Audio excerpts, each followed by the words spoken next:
ప్రేమ మానవుని సహజ స్వభావం. Love is the natural form of man. ఇది ఏ మానవుని యొక్క ప్రాణం. This is the life of man.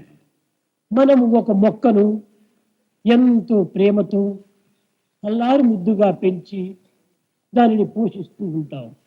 We foster and rear the plants with all love. ఇంత ప్రేమతో పెంచిన మొక్క తాను ఎండి ఆకులు రాలి పూర్తి ప్రాణమును వదిలిన తర్వాత మన చేతులారా పెంచినటువంటి మొక్కను మనమే నిర్దాక్షిణ్యంగా తీసి పారవేస్తున్నాం.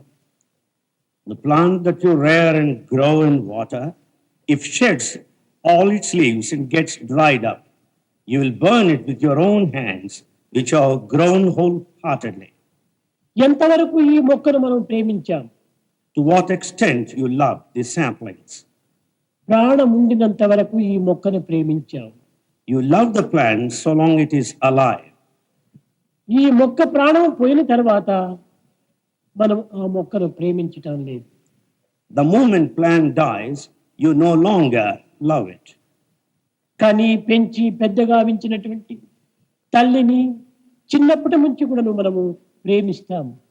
We love the mother who has given us this birth and helped us to grow. కానీ అట్టి ప్రేమించినటువంటి తల్లి మరణించిన తర్వాత నిర్దాక్షిణ్యంగా ఆ దేహమును నిప్పులో వేస్తున్నారు. The very same mother whom we love, the moment she dies, without any compassion, we just keep it on the burning fire. దేనిని ప్రేమించాం ఇంతకు పూర్వం? What is it you got it earlier? ప్రాణమును ప్రేమించాం. You loved the కనుక life. ప్రాణమే ప్రేమ, ప్రేమనే ప్రాణం. So life is love, love is life.